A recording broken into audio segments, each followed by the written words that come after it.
iba naman ngayon ang ituturo ko sa inyo. So, ngayon, i-share ko sa inyo kung paano ko na-debrand o na-bandlocking yung aking Globe at Home prepaid Wi-Fi. So, ito yung aking biniling prepaid Wi-Fi. So, kailangan natin ito ngayon. Alam nyo naman, ngayon ay work from home, kailangan lagi ng internet. So, bumili ako nito. Dalawa yung binili ko nito. And hindi ko malaman kung paano ko siya mababandlocking. And dami kong sinearch sa YouTube para magawa ko siya. And wala ako nakita. Laging merong nakalagay na PM me. PM, magme-message ka dun sa vlogger. And yun, para mabigyan ka ng files na kailangan para ma-debrand yung version na ZLT 10SG 2.10.1. So, ngayon, isi-share ko sa inyo paano ba ako nakapag-debrand nitong Globe at Home na to. So, ang ginawa ko po ay nanood ako noong YouTube channel ng isang vlogger and sabi niya dun sa description niya ay kailangan daw i-ano siya, i-ano para daw dun sa kailangang file, i-PM. Then, yun, i-message ko siya and kala ko, papasahan niya ako ng files. Kala ko magpapasa siya ng files, pero hindi na pala kailangan ng files. I-video ko yung ginawa niya, kaya lang hindi ko na videohan yung kauna-unahan. Dalawa yung pinaano ko sa kanya, may bayad nga lang. Sabi niya nung una ay 300. Then, sabi ko, paano yun? Ang kailangan kong i-debrand ay, dalawang modem yung aking ipapabandlocking. Sabi niya, ay per device daw. So, ibig sabihin 600. Sabi ko, pwede pang 300 na lang yung dalawa. Sabi niya, 400. Sabi ko, okay, 350. Yan, pumayag siya. Akala ko papasahan niya ako. Tapos, sabi ko, saan ba yun ipapasa? Dito ba sa Messenger? Or, akala ko sa Google Drive niya ipapasa yung files para magawa ko. Sabi niya, walang files. So, dinagtaka ako. Sabi ko, paano kaya niya yung gagawin? So, sabi ko, sige. Sabi ko, pwede ba service muna? Service muna, tapos bayad. Sabi, okay naman daw, pwede daw. Then, yun. Pinag-download niya ako ng TeamViewer para ma-access niya yung aking laptop para magawa niya. Remote ba? Remote access. So, yun. Sinunod ko yung sinabi niya, nag-download ako and then na-access niya yung aking laptop na nakakonect po ito.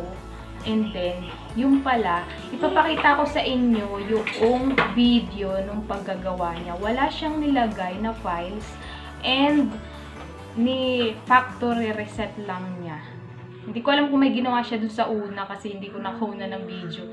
So, panoodin nyo and itry nyo dun sa inyong mga Globe prepaid Wi-Fi. Hindi ko kasi na-try kasi napabandlocking ko na sa kanya yung dalawa. And hindi ko na-try dito kasi hindi na siya nabalik doon sa dati. Nagbago na pati yung kanyang logo doon sa taas. Hindi na Globe at Home ang nakalagay na ZLT na.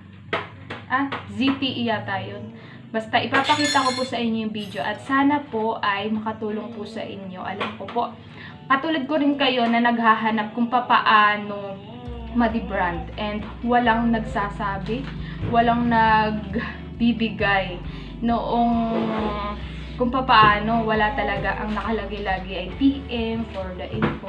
Hindi ko rin alam kung mag-aan sa inyo, basta i-try nyo lang yung ginawa niya na ipapakita kong video and comment nyo lang kung gumana sa inyo. So, mamaya, ipapakita ko sa inyo yung video kung paano niya ginawa. Basta, yung una, hindi ko nakuna ng video, pero ang alam ko, ang una niyang ginawa ay nag-login muna siya using yung user, tapos yung password, and then nagpunta siya dun sa system setting and ni factory reset niya. And then, pagkatapos dun, din nag-restart yung device. Then, pagka-login niya, sabi niya, tapos na po. So, yun ang nangyari. So, gawin nyo lang yung kanyang ginawa and itry nyo, baka magkakaigi sa inyo at sana makatulong.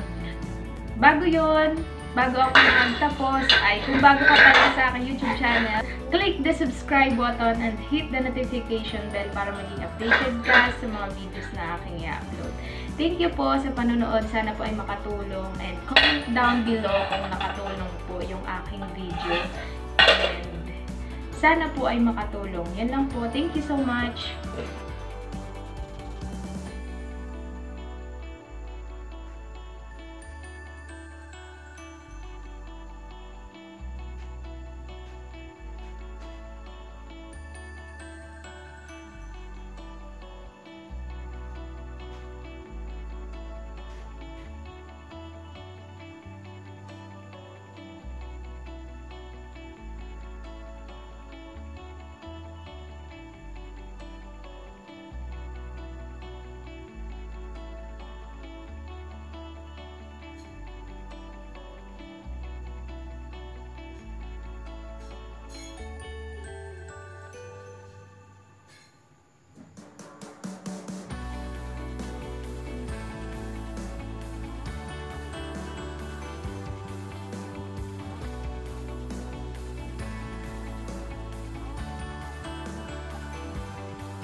I-open natin yung kaniyang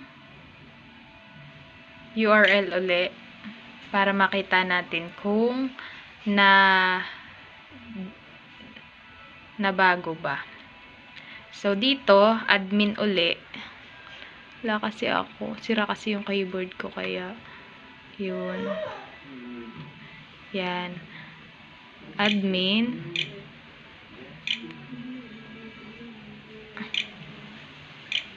Admin. Next is admin ulit. Admin. Yan. Tapos login. Yan. Tingnan nyo, ma-open siya. Yan yung pinagawa ko kahapon. And nabago yung nandito. Hindi na siya Globe at Home. GoMoSim yung gamit ko. Kaya, kailangan nga lang kapag papa-debrand nyo ay kailangan may load yung nakalagay. Yan. Makikita nyo naman yung version niya ay 2.10.1. Tapos dito, tingnan natin kung siya ay na-deband na. Yan. Yan. Makikita nyo dito, meron na. Yan. Pag tingnan nyo dun sa device setting, makikita nyo dito yung bands locking. Nagkaroon na siya. O, nung nakaraan, wala siya. Yan. Bands locking, yan. Makikita nyo na makakapamili na kayo ng band na gusto ninyo. Kung alin ang gusto nyo, kung 3 or yan lang po ang ginawa niya pagkatapos niyang mai-factory reset.